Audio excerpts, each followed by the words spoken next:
Ladies and gentlemen, welcome to Zebra Talk, the podcast where we shine a little light onto the lives and the untold stories of the people who slide on their knees and count the threes. That's right, I'm talking about the referees, and today I'm joined by one of my favorite people in the business, honestly. He's like just such a No. joyful, wonderful, like Oh exuberant, no. amazing human being. Yeah, I'm He gonna was a just I'm gonna destroy these expectations you're setting here. Oh man.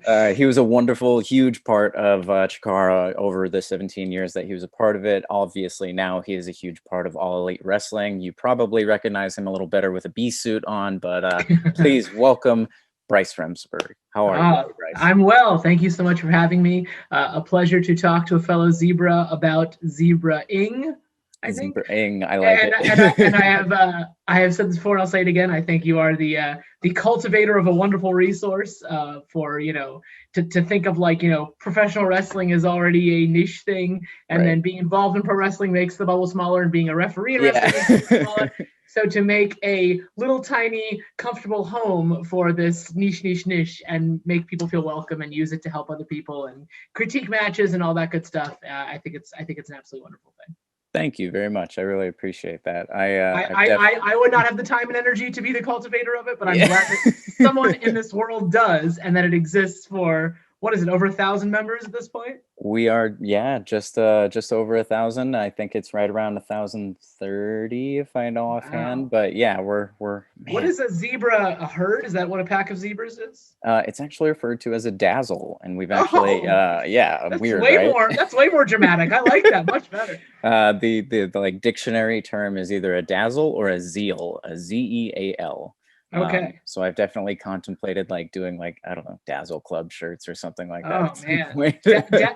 Dazzle Club sounds like something that goes on in a church on Tuesday night, like a jazzercise equivalent or Right? They've something, got like like a senior sparklers. citizen aerobics. Yeah, yeah. Or like the Schitt's Creek. Do you watch Schitt's Creek? I haven't, but I know what you're talking about. Yeah. There's the ladies of town kind of go off and do some musical theater type business like Right. that's kind of what I think it was, a Dazzle What are you Club. guys That's great. doing on your Wednesday nights? Oh, we're going to Yeah, Dazzle Club. It's that's right. great. I Oh, love I love it. I love it. I it. love it. Fantastic. Okay, But yeah, that's gonna be the offshoot when the inmates take over the Zebra Talk Asylum and make their own offshoot. It's gonna be the Dazzle Club. Again, I right. don't have the time and energy to lead that, but someone else does. I've definitely been thinking lately, with like the podcast is going well, but like, I kind of want to like diversify the content that I'm creating so it isn't just like people watching like hour long, interviews and stuff like that. So maybe the Dazzle Club shorts There you is go. is in the works. So executive producer Bryce Remsburg. Yes, please, please. Uh, Give me that EP credit. That'd be great. Perfect. Yes. Absolutely. Let's dive on in. I'm sure that you've gone through this kind of an interview before, and honestly, I've told people about this already. About 2 years ago, Bryce was one of the people that I That's true. actually interviewed. That's right. We had a There was great time. we were in the noisy bowels of the House of Independence in Asbury Park, New Jersey, which was, as I remember it, was the 2 days before the premiere Dynamite episode. Hmm. So it was this kind of like weird crossroads of life that week.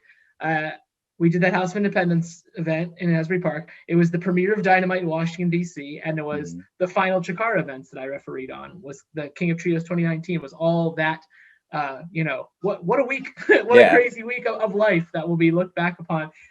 So yeah, no, I'm glad to get through it again with less people trying to Yeah. We want to have people like having build us stages, relocate or every 5 minutes. whatever they were doing. But It was funny. Asbury Park's a great town. That's the last time I was there too. I'd love to have an excuse to go back as well. Yeah, I know absolutely. I know I know Janela wants to run AEW to run the Boardwalk Hall in Asbury Park, New Jersey, which was a ECW pay-per-view home back in the late 90s and That'd be early super 00s. sweet. Yeah, That'd be absolutely. super sweet. Yeah, that was such a great like send off show. There were so many good feelings, and there were so many people that were like just so excited. And I did actually get to end up going. Did actually get to end up going to the AEW Dynamite, like the first Yeah. taping and everything. And like, man, like you were saying, just a crazy week. And you had mentioned in the original recording that we did that like the House of Independence was kind of like this almost like this like beacon for you getting really big exciting news, like you had said, like you had gotten the Oh call yeah. basically about AEW, like as you were heading to it previously, and yeah. Yeah. I recorded a bit for Being the Elite before the Yeah. first Double or Nothing in the showers at the House of Independence in Asbury Park, New Jersey. I was giving the great rules. location. I was giving the rules to the first Casino Battle Royale. Matt Jackson asked me to do it, and I was very excited and nervous to do it. And the quietest room I could find, a recurring theme of quiet rooms in the House of Independence, right? What was the shower. And a wonderful photographer by the name of Earl Gardner filmed it for me with my phone. And I remember walking up the boardwalk in Asbury Park and Dropboxing it to Matt and Nick, and then say, "Oh, this looks great, super great." Yeah, one thing off the list. Yeah, I have such vivid memories of like doing that interview of us. Like we ended up going into like a back alley behind the building, and then like there were people banging around there, and then we went outside, and then there were people trying to sweep out there, and then there were people just walking by and yelling. I've timed all the distractions. I've timed all the distractions in my house here for about 20 or 30 minutes. And someone come over and clean. A cleaning lady's gonna come through. The mailman. It's gonna happen. I'm on the third floor. I think we're pretty safe here, actually. I'm in I used to have an office, and then our baby was born last year. My office and the guest room are now one on the third floor, but we're in a quiet pocket. I think we'll be okay. Well, let's go ahead and dive in. Let's hear a little bit about who you are, where you're from, and your origins in professional wrestling. I'm sure you've told this story a number of times, but like, let's hear a little like brief, just like speed through how we got into professional wrestling. Wrestling. I thought you were talking like how I was conceived. I think yes, that's exactly what I want to hear about. What are your parents' names and what are their interests? Mike and Linda Remsburg have been married for a couple years. It was the spring of 1982. No, I fell into wrestling at about 7 or 8 years old because it's crazy because everyone's, there's a lot of talk and focus on the Ultimate Warrior this week because they're doing these documentaries, and the Ultimate Warrior was the first wrestling memory I had. I was at my neighbor's house, and I'm pretty sure it was a Saturday night's main event, but like I remember seeing the Ultimate Warrior run to the ring in tassels and neon face paint, and like as any 7 or 8 year old would be like, what is this? This is so cool. Right. And that was the hook. And then it became, every time WWF would come to Hershey, Pennsylvania, I would go. The first live event I ever went to in 1991, the main event was Hulk Hogan versus Ric Flair, which is kind of, all downhill from there, I guess. Yeah. I don't know. The very first show I ever went to when I was 8. And I, every magazine, every time, every program, just to like wrap I couldn't get enough. Like, I could not consume enough. The only glitch in my fandom, I guess, was that we couldn't either afford or didn't want to pay for the pay-per-views. So my dad's work friend had one of those like scramble boxes. Nice. and he would tape them for me. So FBI, if you're listening, stop listening. They got enough of my money otherwise. I do not go guilty. So like, he would tape on Sunday night, and then Monday at school, I'd have to remain spoiler free, what the early 90s equivalent of spoiler free was. And then after work, my dad would go get the tape and bring it home. And then Monday after school, I would watch the pay-per-view on a 1-day delay. So now when you can watch like every Royal Rumble and SummerSlam ever on your phone. Right. So spoiled. And then in high school, I remember like putting $5 in the pot to get like, this is like the Attitude Era they're running every single month. Yeah. So it'd be like, can you hear going those over dings? To the boys' house or something. Can you hear those dings that are happening? So we're talking about throwing in $5 into the pot. Please continue. Yes. There was a pay-per-view every month, and I had a group of like 8 or 10 friends. So Over the Edge, Spring Stampede, and then we started getting the ECW ones, and it was basically like 2 or 3 Sundays a month. We were eating pizza and taking turns hosting at each other's houses and watching pay-per-views. It's such an amazing time, like back in the 90s, early 2000s, like such a camaraderie that like is kind of lost a little bit now that it's so easily accessible to everybody, like you were saying. Yes. And it's crazy to think how, like, I didn't realize it because I was growing up with it, and I was literally, around 14 at the time, but wrestling became very TV 14. So now when I, watch it with my son, we watch a lot of, current product. Sure. And like or like review it before you let them watch it. there's like a solid group of like, I'd say like 96 to 2002 or 3. Like we have never, right. That's all. So a lot of older stuff, a lot of like and now he watches AEW here or there. Sure. And he is 5 and knows the term enhancement talent, which I don't really know where he picked that up. I must have said it offhand. I don't know. But anyway, so that's how I got involved, and I've always been a 5'5" asthmatic wimp. So just wrestling born and itself, bred to be a like thoroughbred wrestler, obviously. an athletic supporter was my role. I was, had to play the league mandated 2 innings in Little League where I'd stand in right field and pray a ball would be hit to me so I wouldn't drop and embarrass my dad. I have very vivid memories of that. So I would love to be involved with wrestling, but I'm gentle and I'm fragile and I don't want to wrestle. And refereeing was perfect. You get to go to all the shows. You get to, be a part of the show. You get to perform in one way or another, which is an itch that I had to scratch. And, not have to pay for tickets, basically. Yeah. And I mean, that was my biggest, like, sure. I'm going to want to go to all of these shows anyway, once I discovered the independents. So like, I might as well try and do something to get involved so I don't have to pay to get in, brother. Right. When I started, it was even like, I didn't, you don't get paid the first year or two or whatever, but I was like, I'm not paying for tickets, so I'm winning, I'm not losing money. I mean, maybe I am, but I totally was losing money. Yeah. It cost me to drive. I was driving an hour to practice twice a week. Like, of course I was losing money, but I was like trying to justify it in my head. Absolutely. And then in college, when I got going and I got hooked up with Chris Hero was a big one because he was in demand in those days, like 2003, 2004. It would kind of be like, well, I'll drive, and I would drive him to Pittsburgh or Cleveland or Chicago or Indianapolis or Cincinnati or wherever we were going. Everywhere, and I would go once just to go along, and he'd be like, hey, this is my student. He has his gear. And I would get to, tag along the first time, and then maybe the second time I'd referee one match and not get any money. And then the next time it would be, hey, Hero's coming. Could you bring that referee along with you? And I just kind of willed myself into getting booked. And it's amazing how many times you hear people like having that same kind of theme of like, oh, hey, you didn't suck. Okay, keep coming back. Yeah, exactly. You were good enough for today. Like, come back and be good enough for today next month. Great. And I'll change the oil in my car. I'll print out the MapQuest directions. These are all antiquated terms that we're using right now, but that's what it was in 03, 04, 05. Right. And I was also, getting my bachelor's degree at Temple University in Philadelphia at the time. So I was not maybe entirely forthright with my parents where I was sometimes. Sure. And I remember a very vivid memory of my dad getting a cell phone bill and showing I was in Indiana on a Thursday. Yeah.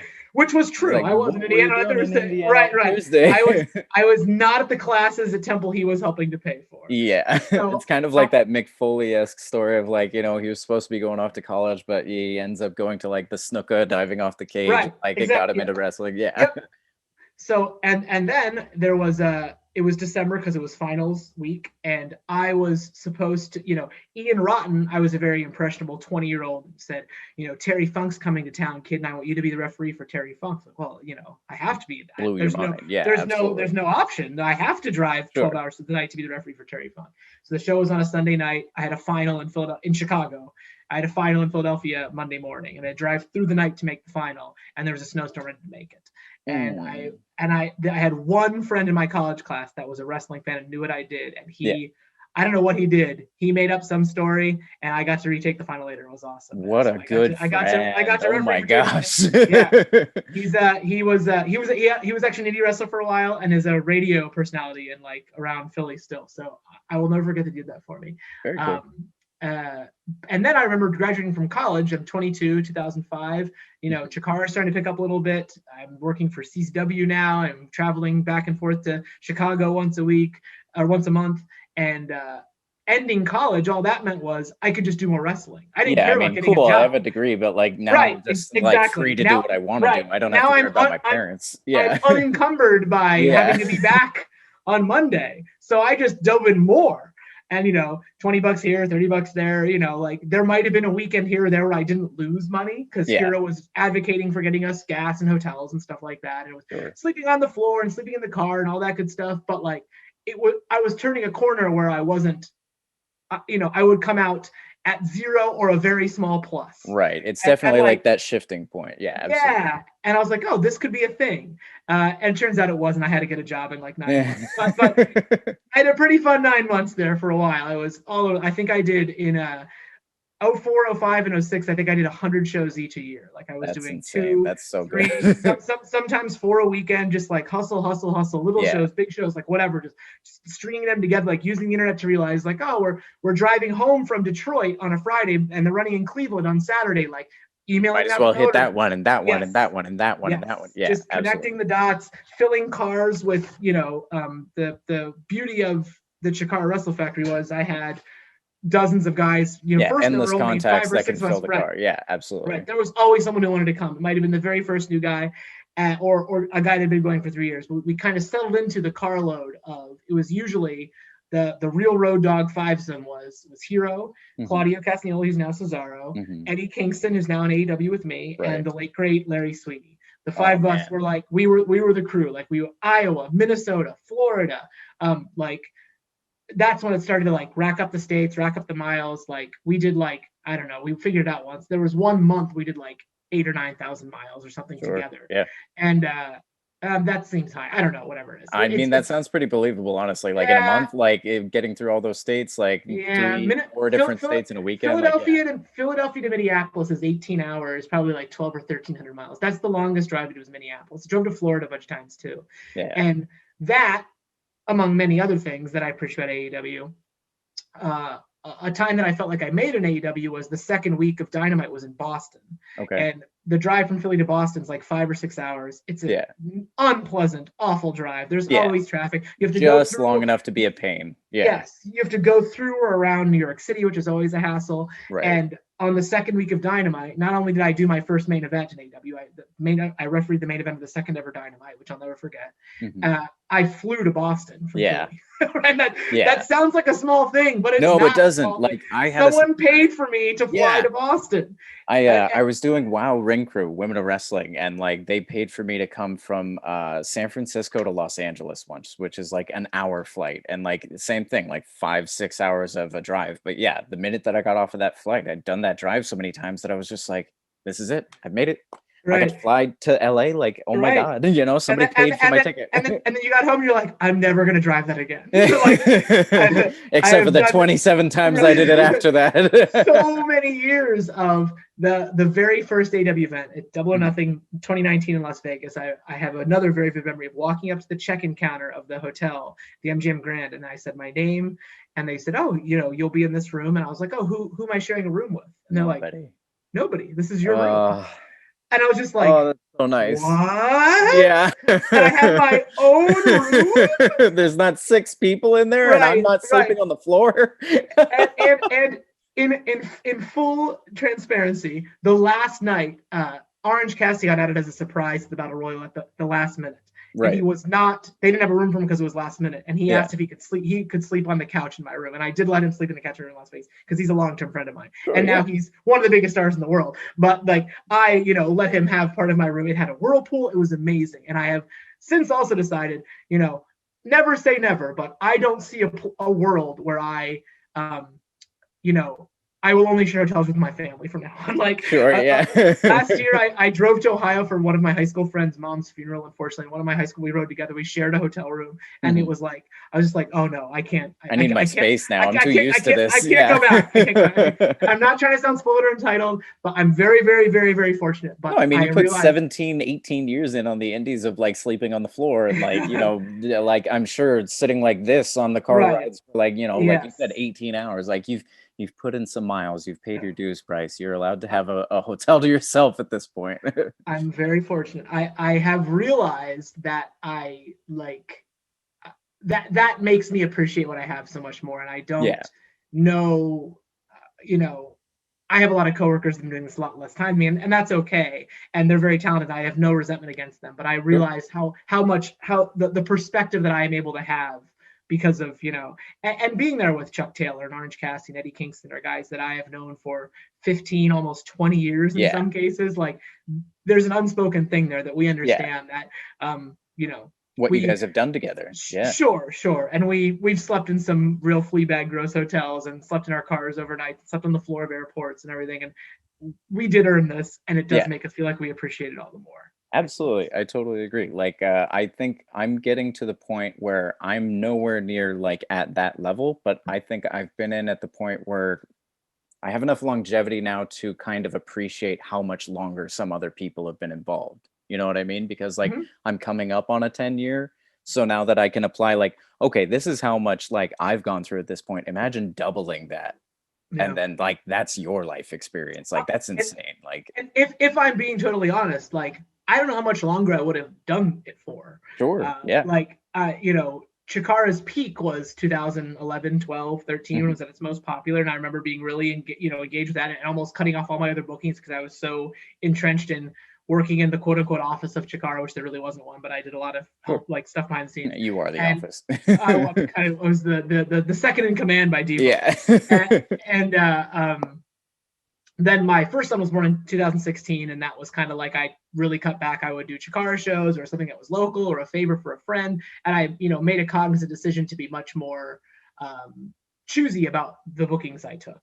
And I remember my son being 2 months old and me being in England for Chikara, which was awesome. Yeah. It was a great experience. But also like, he's 2 months old and you're in England. Yeah. Right. And I'm like, can't get the FaceTime to work. And I'm trying to talk to my wife and and it's not working out. And she's like at her parents' house with the baby. And I'm like, this is not right. This is not sustainable. Yeah. So he got a little older, it got a little easier. And, luckily our second son was conceived after I'd already started AEW. But if it weren't for AEW and this becoming my job, my full-time paying job, like now it's worth it. Now I can say, I go away from home 2 days a week, but like it's paying. I can pay for a house from it now. Exactly. Like we are in financial shape that if something goes terribly wrong, like we're not going to be sleeping on the street. Like we're not rich, but we're okay. We're doing okay. Sure. I'm now make more than I made when I left my last desk job, which I was a pharmaceutical advertising, basically a regulatory review guy. Yeah, I would proofread stuff before drugs like ads would go out into the world. Gotcha. And it was well-paying pharmaceutical money. I had my boss. I had a good job. I liked who I work with, but like I make more money living my dream, which is crazy. So if it weren't for AEW, I don't know how much longer I would have pursued. I would have been, moonlighting on the weekends and stuff. Yeah, absolutely. And you hear that like really consistently throughout a lot of the people who've, done the Road Dogg experience. Like a lot of people you hear that like finally got signed. It was almost at the moment that they were just kind of like, maybe it's time. Maybe it's time to be done. And then, like a month later, they get the call that it's like, what? And now that I'm done? Okay, I guess you beat me into submission. Right. No, I got offered my first contract at 36 years old with 17 years into wrestling. Yeah. Walk us through that a little bit. Tell us about like what that call was like, what the experience was like. Obviously, if there's sensitive information, please no, it's okay. That. But it's I had a good relationship with the Young Bucks for a long time. I had I don't know that I'd ever met Cody Rhodes or Kenny Omega before this. I definitely not met Tony or Chris Harrington. Right. When the Young Bucks were starting out in like 2009, 10, the first indie to fly them across the country was Chikara. And when they would fly across the country for Chikara, I would be the one that would pick them up at the airport. I'd be the one that would take them to Wawa and get hoagies. I would take them to their hotel. I'd make sure they were looked after. Yeah. And I would ref their matches. And they were Chikara Tag Team Champions for a while. They actually won the belts from Chuck Taylor and Johnny Gargano in Philadelphia, the Chikara, which is crazy. Yeah. And that was 2012 or 13 or something. 12, I think. So, they went off into their thing. I went off into their thing. There would be an occasional Twitter DM or a text or a happy birthday or whatever, but we weren't close, but we were, well thought of acquaintances. I always thought well of them. I'd like to think they always thought well of me. Sure. And when All In came around, I was like, I'm going to shoot my shot. I'm going to reach out. See what happens. Why not? Right. And they answered right away. Totally respectful. They said, this is going to be a Ring of Honor co-op production. I think we're going to use the Ring of Honor referees, but just sit tight. I said, okay. Yeah. I didn't know what that meant. And they did. And I didn't. Yeah. And then Double or Nothing or AEW came around, and I said, I just wanted to check back in. And they just said, we can't tell you what's going on yet, but save the date of May 25th. And I remember the date forever. It's tomorrow. Tomorrow's the 2nd anniversary, May 25th. Yeah. May 25th was also the very first Chikara event. May 25th, 2002 was the first time I ever was on a show. I was the ring announcer because I was still training to be a referee. I wasn't allowed to referee yet. It's a big day for you. Yeah, May 25th. So May 25th, 02 was the first Chikara show. May 25th, 2019 was the first AEW show. And they just said, save the date, hold tight. And the next week they announced AEW. And then I was, booked for Double or Nothing and All Out in Chicago. And then I later got added to the 2 summer shows that were in Daytona Beach and Jacksonville. They worked around my indie schedule, flew me at weird times so I could make the shows, like totally welcoming and amazing. And in July of 2019, I had a conversation with Chris Harrington, who's the senior vice president of AEW. Basically, he's my direct report on the office end of things, and he's a very brilliant, amazing, another guy that, you know, he didn't, if he had like a vision board, and just like me, and it was like, what's your dream job? And like, you couldn't point to this because it didn't exist yet, but now that you're in it, you can look back and be like, this was my dream job. I have my dream job. They like created the dream job for you. Yeah. Chris is the same way. He was selling, you know, grocery store equipment or whatever, but his love was pro wrestling, and specifically the business of pro wrestling. Yeah. And he became Twitter DM friends with Tony Khan and became the senior vice president of AEW. He was one of the first people to know about AEW before it even existed. Like, he was maybe the first person, not Tony, to be paid by AEW. Like, when it was just the you know, embryo of an idea. Right. Before it had a name, before it was a thing, he knew about the concept of it. Sure. So I remember being in catering in Jacksonville, which is a place now I've been 50 times. I didn't know that this on this day was my first time. Who could have predicted? Yeah. Right. It was July of 2019, and he sort of pulled me aside and asked me about, you know, what kind of administration stuff did you do for Chikara? Mm-hmm. And I was like, it was just like, you know, what they would call it Always Sunny, they would call it Charlie work. Yeah. Booking hotels, booking flights, arranging shuttles, sometimes dealing with the state athletic commission, making sure everybody's music is there on time, just like little, like all the admin work, minding the corners admin work. And the travel was what set his like sensors off. Right. And he said, okay. And then at this point, I'm still freelancing. I don't have a contract.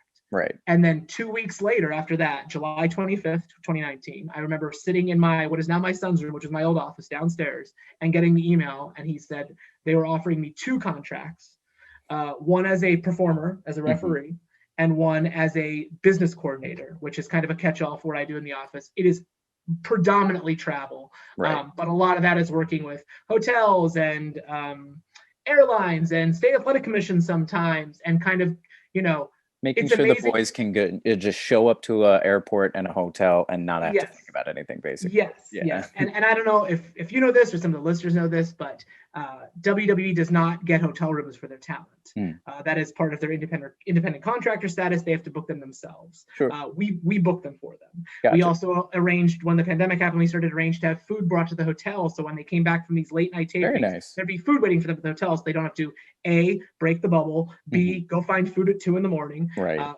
We pay for and arrange shuttles from the airport to the hotel and to the venues. So they have to worry about Ubers or Lyfts. And some of this was born out of making it convenient for them. Some of it was born up for us knowing they'll show up to work on time. Yeah. And it really intensified during the pandemic, when you didn't, you know, when we didn't know if they went to a restaurant, they would like get sick and kill everyone. Yeah. Exactly. So a bubble is only as secure as it is when it starts. So we'll test on the first day of the tapings week, but we don't test every single day because that's just not cost effective. So there is some honor system involved, obviously. Yeah. But once you get to Jacksonville, it's up to you to stay in that bubble, and we do everything we can to make sure everybody does stay in that bubble and protect the integrity of the bubble and the health of themselves and their coworkers' bubble, et cetera, et cetera. Things have changed a lot as vaccines became prevalent. We are really, really, really turning a corner. Like the last 2 months, especially, you can feel the tide shifting. Yeah. We're going back to full capacity this weekend at Daly's Place. We're going back on the road in July, and it doesn't feel insane or crazy like it might have 6 months ago. It's like, oh, this is a big thing, but I see how this is possible now. You know? Yeah. This is a big thing, but like it kind of makes sense because, you know, we're already kind of inching our way there anyway. 61% of American adults are vaccinated now. The ones who aren't are making their choice, and that's okay. But as far as our, you know, grouping, like it feels so much more safer than it did even 2 or 3 months ago. Yeah. Anyhow, I digress. You'd be amazed how many things pass through the purview of the travel department. You know, just like coordinating. Yeah, I was just kind of thinking about it as you were talking about everything that you organize for people. Like you must have so many and like a litany of details about like all of the people that you work with that you know that like no one else will ever know. This person likes to fly Delta. This person likes early morning flights. At first that was a lot to onboard because I was stepping into this, and then I kind of took on more responsibility within the department. And Paul Turner, another member of the Dazzle, also works in the department with me. Right. And the idea was, and Aubrey does video game and development stuff. So the idea is like, well, we have these talented people already in our umbrella. Right. What else can they do to make this more worth their time? So Yeah. like, I referee, maybe, I don't know, the total of me being in the ring is an hour and a half a week. Yeah. Tops. So why just have you doing that when you could have, everything else that you're qualified to do? And the time I spend on my office job, my travel coordinator job is, 30, 35, 40 hours a week. And it's, emails overnight, texts, wrestlers keep wrestler hours. Yeah. I grew up in the world of 8 to 5, 9 Sure. to 5, and we're dealing with time zones. You've got people in California, you've got people in England, you've got people in Mexico and Canada. So in some ways, the pandemic simplified my job because instead of finding hotels in different cities, we're always in Jacksonville. But it also complicated my job because now we're dealing with, well, you have to get a COVID test 72 hours before you fly, et cetera, et cetera. You didn't pass this, so you can't do this, or I didn't mail you a saliva test. A lot of coordinating, and I don't do all of that, but a lot of it comes through my email, I guess, and I've learned a lot. So. There's mixed feelings about going back on the road because it's definitely going to increase my workload, and that's okay. But it's also very exciting, and it'll be fun to go back and see people. I did an indie this weekend for the first time in 17 months. So where did we work? It was an outside drive-in at a drive-in movie theater. It's called Real Rumble. They do an hour and a half of pro wrestling before they show wrestling movies in the drive-in. So they cool. They did a Beyond the Mat and Mr. Nanny. Yeah, absolutely. That sounds great. Speaking about niche of niche, man, if you're a wrestling fan or you just kind of wandered in, Beyond That is depressing AF. Oh, yeah, it is. I never understood. Like, I would listen to Art of Wrestling, like, before I got involved, and, like, I knew Beyond the Mat really well. But, like, Colt and all of his guests would always just kind of, like, make jokes about how, like, Beyond the Mat was, like, one of their favorite movies, and they would watch it and quote it and make jokes about it. And every time I'd watch it, I'm just like, this movie's, like, bringing me to tears. Why do you guys like it so much? Like, it's tragic.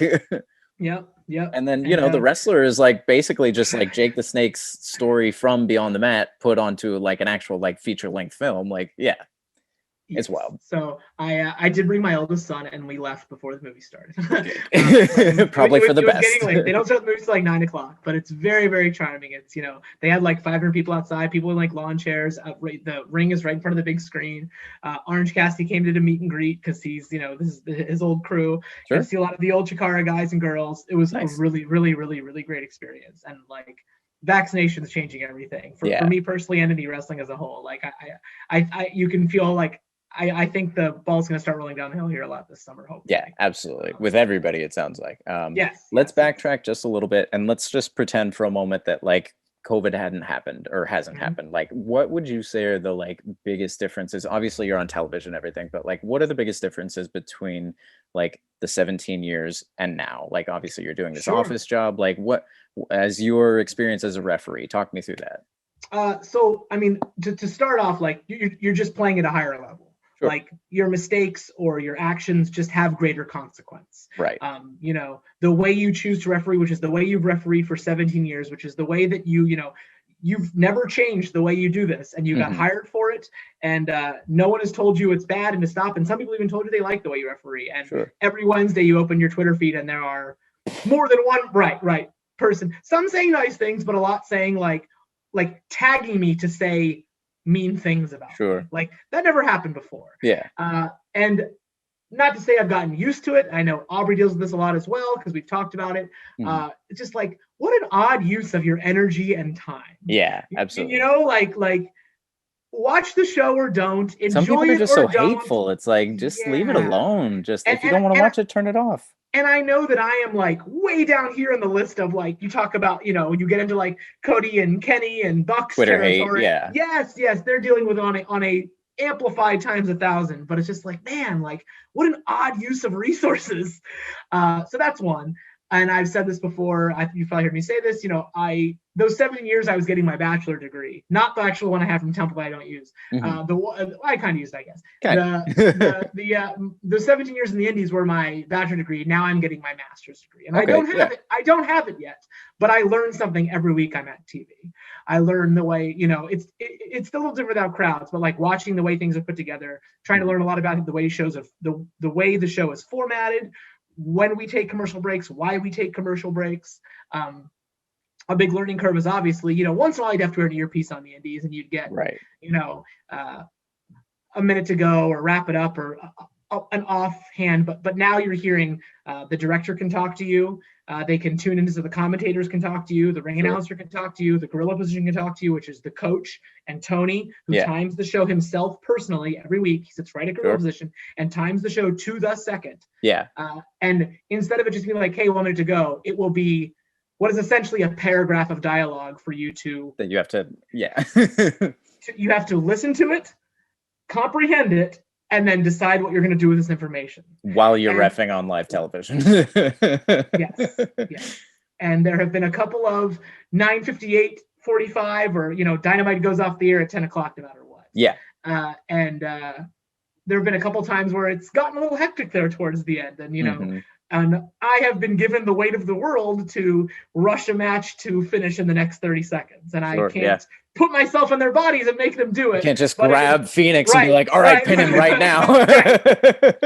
But it is up to me to make sure that it happens. And it is equally among the most stressful, but also rewarding things I've ever been a part of. Like, it's just this... Everything is just ramped up and then it's whoo. Yeah. And I can remember leaving Indies and driving home and being half asleep a half hour into the drive. But like that feeling, especially when there were crowds. Yeah. I can't go to sleep for 2 hours after Dynamite ends. Sure, whether I'm in the ring for the main event or not, it doesn't matter. There's just a feeling of like, we're doing this thing, Definitely. And we're all doing it together. And there are, 300 people that make it happen, production included, and I am just one of those 300. But it does feel like, I do feel like I'm part of the team. I feel like I'm welcome and accepted. We started going to production meetings both the night before and the day of the show.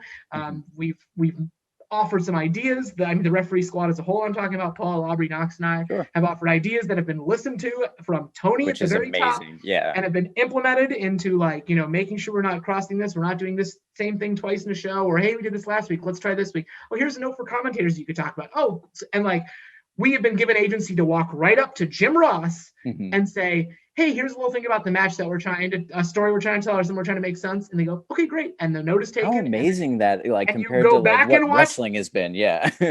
You go back and watch Dynamite, and there's Jim Ross verbalizing the note that we gave him that adds something to the match. It really is a collaborative thing. And you hear, I've never worked for WWE. I cannot speak to it from direct contact, but I have heard stories like I don't feel out of line to text Tony about something on a Saturday night. That is a relationship that I feel like I have with him. Yeah. And I think Aubrey would say the same thing. That's the kind of boss he is. But think of, a I don't know, who's a junior referee at WWE, just whatever, make a name up, texting Vince McMahon about something on the weekend. From what I understand it's like a fallacy to even imagine. That's unheard of. That's crazy.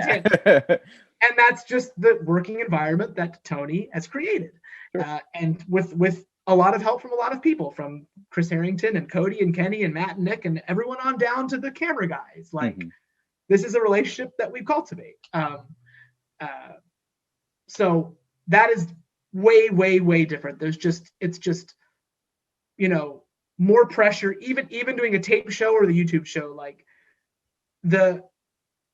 I could take a match that I was refereeing and the number of people that were going to see it, whatever that number was, the least seen ever AEW match has probably been seen more than the most seen independent match I've ever done. Yeah, absolutely. By an astronomical amount. Yeah. Right. So even a match that's on a tape show and maybe it's late at night and we're trying to get through it, no. We have to do this just as well. Yeah. Right. I worked for this. I've earned this job. I know that I have a job that other people would love to have, and I'm very, very fortunate to have it. And I'm going to do my best. I'm going to give 100%. So even when something, the smallest thing goes wrong on one of those, like, I feel like I've let everyone down. And that's part me and whatever. But yeah, it's just, and there wasn't, there's a value in a performance center in an NXT. Getting sent to like the intermediate school before you go get your master's. Like, yeah, absolutely.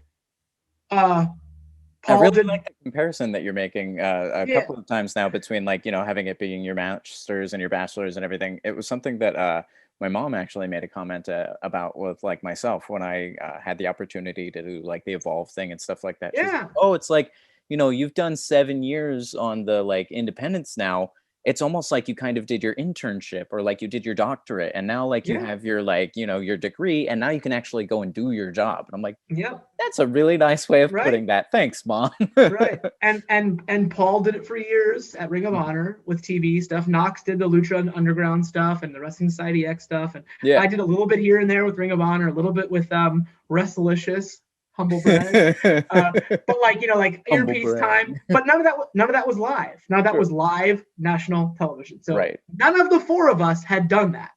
And on the first day, it's like, here's your earpieces, go to the Have ring. fun. Yeah.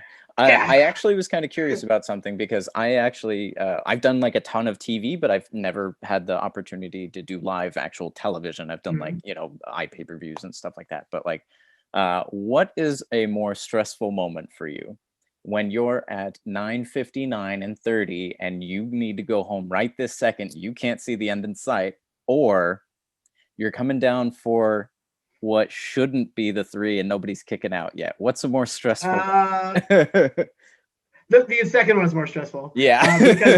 because that one's on me. Yeah. Like, yeah. I was in a very early Dynamite. I was part of a miscommunication. Oh, okay. I wasn't bringing anything up specifically. No, it's okay. That's just a ref moment. I'm telling you, it happened to me. It happened to me on live television. Okay. And tell me about it.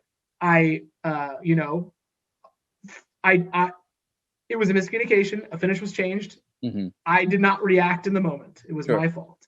I first apologized to the talent. I apologized to all 4 EVPs and Tony, and then I apologized to Paul, Aubrey, and Knox because I felt like I let them down.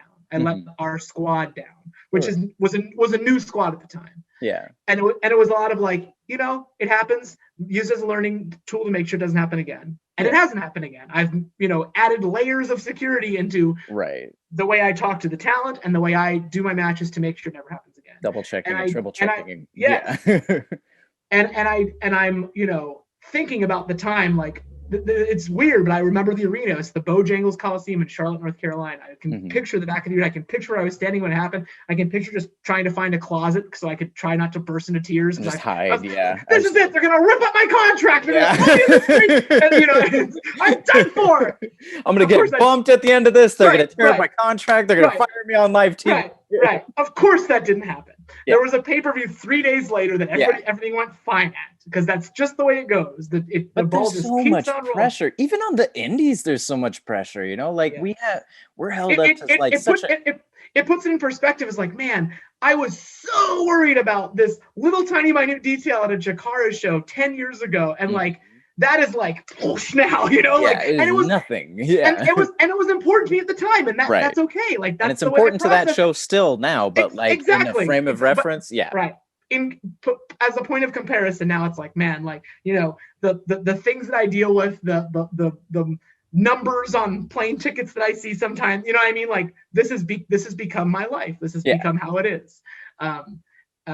So yeah, that part is way more stressful, but it is another thing that there's a untold hierarchy in many locker rooms, but technically, by definition, Paul is the senior official. He's the head referee. He decides who referees what matches. He was hired first. Yeah. And we all respect that. But Paul is a exceptionally, like, we kind of, spoken and unspoken, when AEW started, Knox, Aubrey, Paul, and I kind of were like, listen, we're all going through this weird thing together.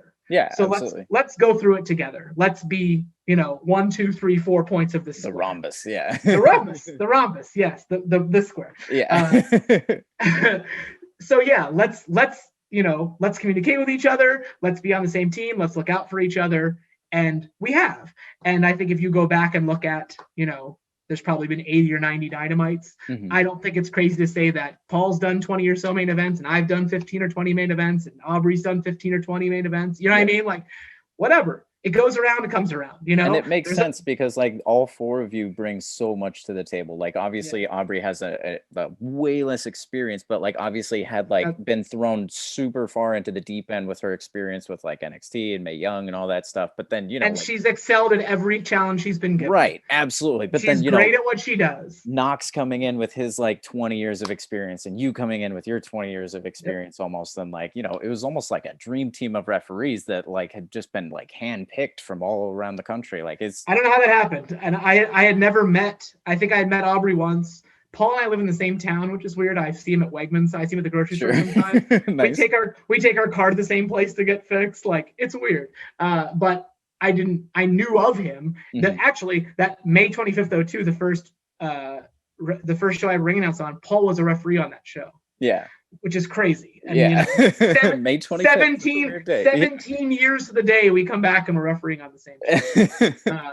Anyhow, you never really know what to expect in wrestling. We decided to look out for each other from day one, and we have ever since. And there is, while Paul is maybe the head official by title, and that's fine, he doesn't ever throw that in your face or make you feel bad. Yeah, it's never seemed like that either online or on television or anything like that. It definitely we have a spoken and unspoken respect and admiration for each other, and we all realize that everyone brings something to the table. And there might be things like, oh, this is a Knox match, or this is an Aubrey match, or this is a Bryce match, and that's okay. That's fine. We're falling into those roles. Knox likes to work with the Bucks. I like to work with Orange Cassidy. Jericho likes to work with Aubrey. Sure. Hangman likes to work with Paul. Whatever it is. So what? Like, that's okay. Yeah, absolutely. We've all refereed for everybody at this point. It's not our first. If there's anymore. people that you gel with, like, go gel with them. Make magic together. Yeah, you're going to be working together when Eddie Kingston, who I trained with, we broke in together in 2002. Like, his first day of Chikara training, I was there for. Yeah. When he was in the main event of the pay-per-view against Moxley, Paul was like, that has to be you. That has to be you. It couldn't have been anybody else. You have to be in the ring for Eddie's main event world title match. Like, I appreciate such that. a nice thing, from him. Like, it's a credit to him. Yeah. Yeah. He did not have to do that. And he was gracious enough to do it. And I appreciate it forever and ever and ever and ever. Absolutely.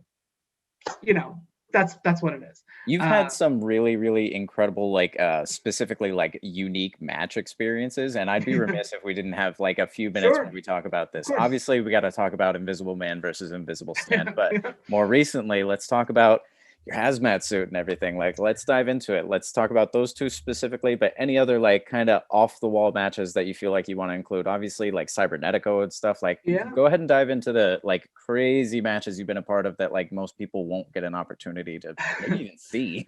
Yeah, I have always if you want to have a well-rounded resume, you have to check all the boxes. Right. So even on the indies, wherever it was, I've never refereed a casket match. I want to referee the casket match. There's a 5-way ladder match. I want to referee the 5-way ladder match.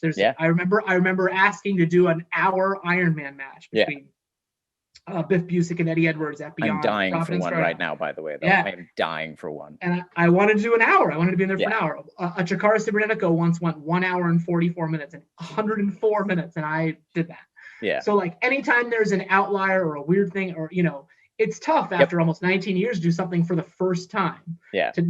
And exploding ring barbed wire. Okay. Yes, please. Right.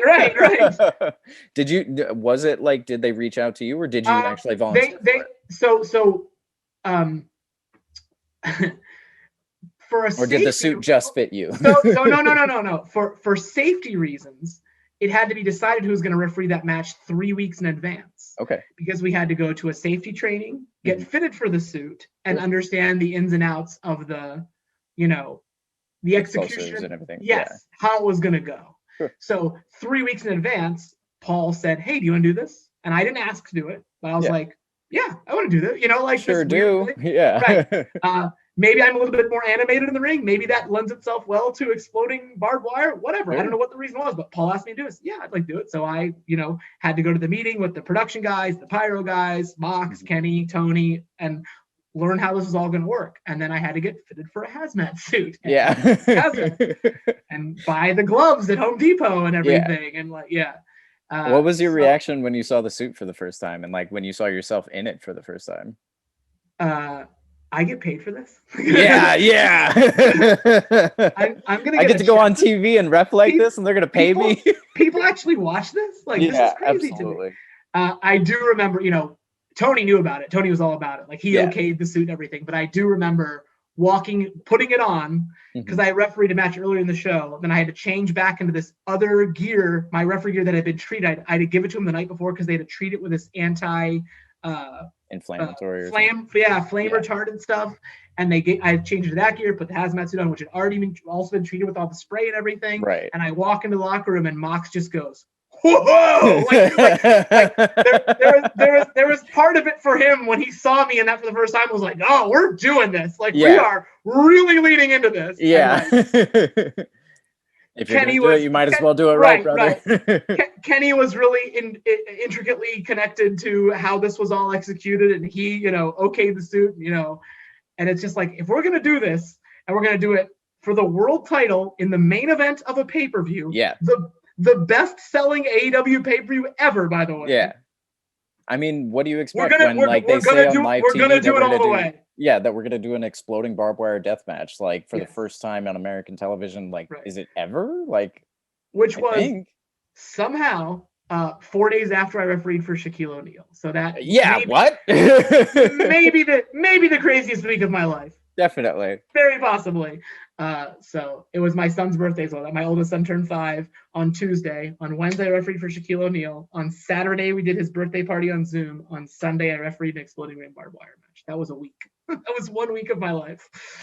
And then the following day, Monday, the day after the exploding ring barbed wire, Excalibur, Chris Harrington, and I went to Atlanta to speak at Cody's school at the Nightmare Factory. Sure. About, crazy. That was a week of my life. What have you been up to? And you're like, last week I ref Shaq, and then I was in an exploding barbed wire death match.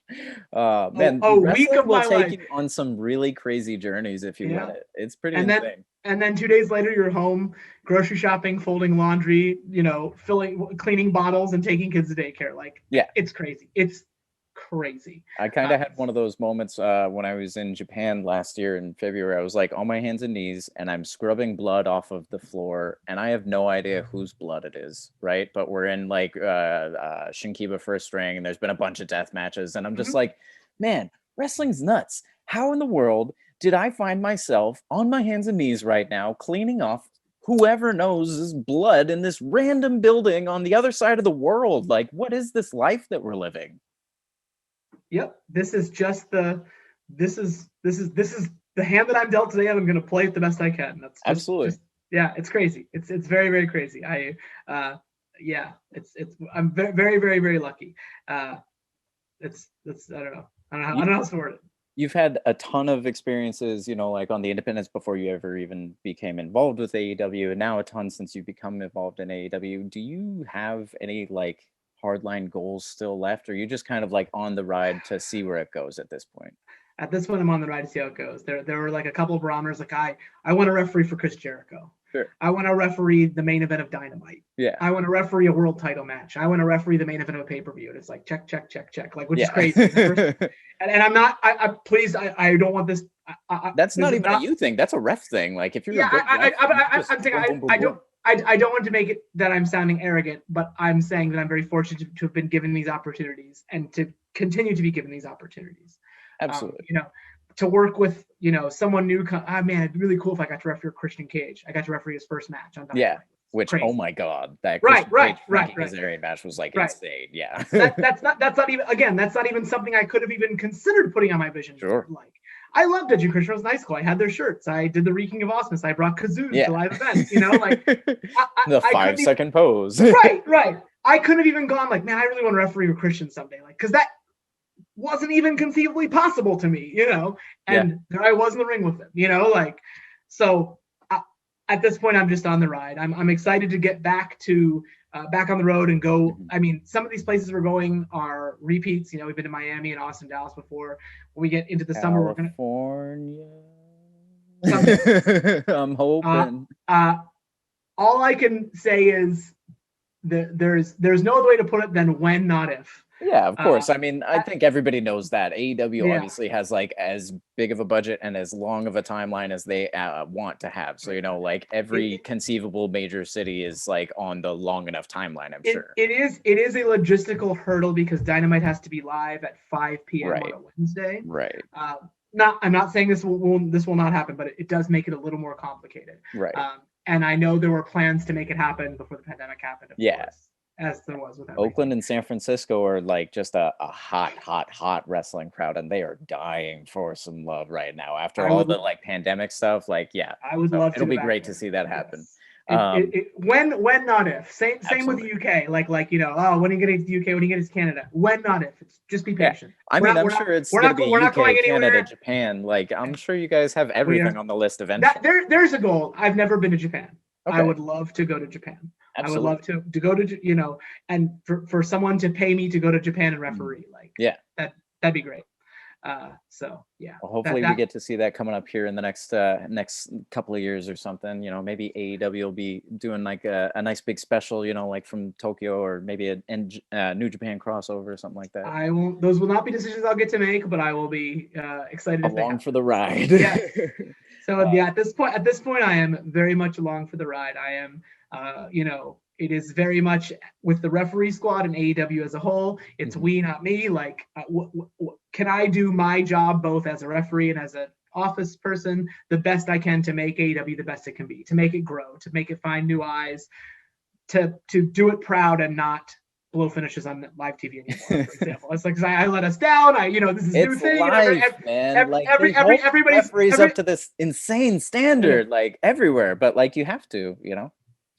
All we can do is our best, and I will continue to do my best. And I am excited to use what little I have to the table to make AEW grow and better, so we can go to new places and bigger places and better places, and et cetera, et cetera, et cetera. So yes, California would be great. I haven't been to California in 6 or 7 years. I'd love to go to both LA and San Francisco with AEW. I'd love that. They'd love to have you out there. We are kind of winding down time. I do like to have, I like to give an opportunity to my guests at the last like 5 minutes or so. Obviously, we've talked extensively about AEW, but if there's any other kind of promotion that you want to give a little light to, but more specifically, if there are any wrestlers that you think maybe the world of wrestling hasn't really like given a fair shot to yet, or maybe they just haven't even heard of them yet, and also referees, same thing. Like, please also, you know, plug your socials and everything. Next 5 minutes or so is totally your time. There's a really great referee on the East Coast that I know you know, Chris Levin. Yeah. He just hustles, man. He gets it. He hustles. He cares. He tries. He's now using his brain, his wrestling brain, for more than just refereeing, and that's great because he has so much to offer. He was, you know, kind of along with me at the waning years of Chikara, and he just great guy. He, you know, hustles and cares, and there's another guy named Chris Bankos who's a referee at East Coast. Absolutely. Tattoo Arms is a really great guy, a really, really nice guy, really good referee. I'm really hoping that like the world of wrestling takes Chris as an example of like that you can have a very professional, very high quality, top tier referee that doesn't need to worry about having tattoo sleeves, because that's such a ridiculous thing. Like, it's like, this dude is amazing at his job and you're not going to use him because he has like some decent tattoos. It's not like he has like pornographic images. Right. There's swastikas around his hand. Yeah. I mean, why did it take you know, with a very brief exception in the 80s, why did it take 35 years since the MTV rock and wrestling boom to have a female full-time referee on national television? Why did that take 35 years? I don't know. Kudos to you for actually referencing that, because a lot of people will like try and, you know, live this narrative of like now being the first time that there are like television female referees, and it's not true. And it's a shame to the people that or I think it was one lady, and unfortunately I don't actually know her name, but like I think her name was Rita Chatterton. And I do also think that because it was 1987 or whatever, it was presented as a gimmick. Like not I don't want to say freak show, but it was like, oh, this is crazy, the lady referee. An attraction, Right. And one thing that I'm very proud of that AEW and Aubrey is just like, she's a woman and she's a referee. She's good at her job. She's not going to do all the women's matches. No, she's not going to do exactly. Yeah. When she yells at Chris Jericho backs off because she's the authority of the match. He sells that. she, like that's just how it is. But to go back, we're talking about Bankos. Yes, Chris Bankos. And from a wrestling perspective, I am woefully out of touch on the independents right now, and I think the independents are kind of out of touch because they kind of lost a year, really. Yep. But if you don't know about Willow Nightingale, I think she's amazing. Yes, absolutely. She's a bubbly, very talented female wrestler that's based in New York, I believe. And tough as nails, broke her neck and came back and is still an amazing wrestler. Yeah, she's awesome. She was another late Chikara year success story that never really got going. And then this guy's been refereeing, or he's been wrestling for almost 20 years. There's a guy by the name of Hollow Wicked. He was in the first Chikara class. Yeah. He's probably the best wrestler I've ever seen. He can make everybody look good. He has, the match with the broomstick, all that stuff. He was training guys and just never got the big shot because I don't know. He never really put himself out there to do it. Like opportunities came to him and he accepted them, but I think he's perfectly happy living his civilian life. But, to go out and seek back, he's pretty much anyone who's come through, 2002 on, he's probably been in the ring with all those guys at some point, some way. And all those guys, Chuck and Orange and Eddie, guys that have known him for years, would say the same thing about how amazing Hollow Wicked is. Absolutely. So yeah, and I just, it's exciting because the last crew of like guys that I was on the indies with are like now in 205 Live. Like, when I was just winding down the indies, like Alex Zane was the hot new thing, and he's already gone. It's pretty amazing seeing everybody getting scooped up right now. There's so many places to work. Yeah. It'll be exciting to, now there's guys I hear about that I don't even know what they look like. I just see their names on Twitter. I don't have as much time to watch wrestling as I would like, but I would like to put over the resource of IWTV.live. Yes. You can open it up anytime, anywhere on your phone, in your pocket, and just check out some wrestling you've never heard of and watch wrestling you've never heard of. And I know many, many members of the AEW locker room just use that just to like stay abreast of things and see what's going on, or see how your friends are doing, or see how this promotion's doing. Like, it's an amazing resource, and that's a little more broad than a name or a referee, but that I think is a tremendous resource. Like another thing that when I started watching wrestling in 1991, like you can watch independent wrestling from all over the world whenever you want, and it's in your pocket 24 hours a day, 7 days a week. Like, what? Like the little kids in us that like, I had a similar experience with you. We never got to like order the pay-per-views or anything like that. We didn't have enough money. So like, same thing. Like now that I can just pick up my phone and look at like not only what's going on IWTV Live right now, but like their entire anthology of like shows that they've had for whoever knows how long. Like, and kudos to you for like putting them over, because like I feel like they do a very good job of marketing themselves and getting like their stuff out and distributed and in front of eyes and things like that. But I don't think that there are a lot of folks that like try and put them over. They do a lot of their own stuff. When people are on it, they like put over their own stuff. But yeah, absolutely. They do a lot of really hard work. Especially during, when the pandemic first started, it's like, well, there's no live streams this weekend, but I can go back and watch the 2005 Ted Petty Invitational like right now. Or, I can watch 2011 King of Trios with El Generico versus 123 Kid. Like it's in my pocket right now. Like I remember the first couple months of the pandemic when like there was a month where AEW wasn't even running, and it was just like nothing, scary, void of how long is this going to last. What am I going to do with my time? No one thought it was going to last another 14 months. But IWTV was a great resource in those days and every day. And I think those who are, and it's like $10 a month or whatever. Like, come on, like it's a drop in the bucket. Like you're spending it on Netflix already. Just spend it on IWTV and support independent wrestling. Exactly. That money's going to go a lot farther to a lot more of the right people. And like, I'm pretty sure I don't have access to their books. Like my friend runs IWTV.live, but they're not making money hand over fist. Like this $10 a month is not, there isn't a giant palatial estate somewhere in Wilkes-Barre that Jerry's living in, But yeah, it's a great resource and everyone should check it out. Thank you very much. I am going to ask you this because you are a little bit more of a comedy-friendly guest, and if you're not down with this question, I'll go ahead and just chop it out of the interview. But my girlfriend is the executive producer on the show, and she does all of the work, for free and tirelessly. And she jokingly, before I did the very first interview, told me I have to ask every guest a question, and I've never asked it, and it keeps bugging her, and she keeps asking me about it. So I think you're the perfect person. What's her name? What's her name again? Her name is Amira. All right, this is the day, Amira. Let's do this, Amira. She wants to know if you were running a Dwayne "The Rock" Johnson themed restaurant, what would be on your menu? I've never asked anybody, but she keeps getting at it. So like I feel like pie is the low hanging fruit, right? Right. Okay, let me think about this here. I'm looking for the people's elbow macaroni. There. Boom. That? The rock bottom brisket. I don't know. Yeah, sure. That sounds good. That sounds good. Yeah. Right.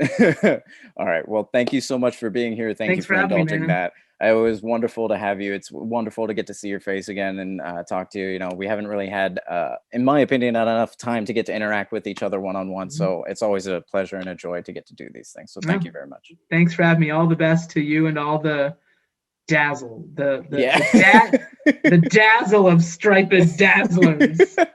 The 1,030 of you. Right.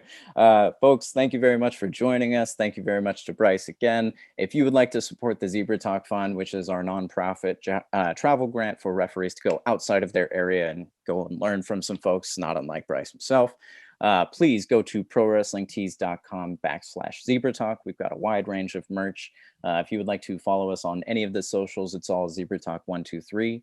If you are a referee and you'd like to be on the show, if you'd like to apply to the Zebra Talk Fund, if you are not in Zebra Talk and you would like to be, send me an email. I can talk, I swear. Send me an email at zebratalk123@gmail.com or find me on all the socials at Odie1Canody or Robert Odie Brown on Facebook. And thank you very much again, Bryce, and everybody who's listening, watching, however you're taking this in. I appreciate all your time very much. Thanks for having me. Yeah, thanks.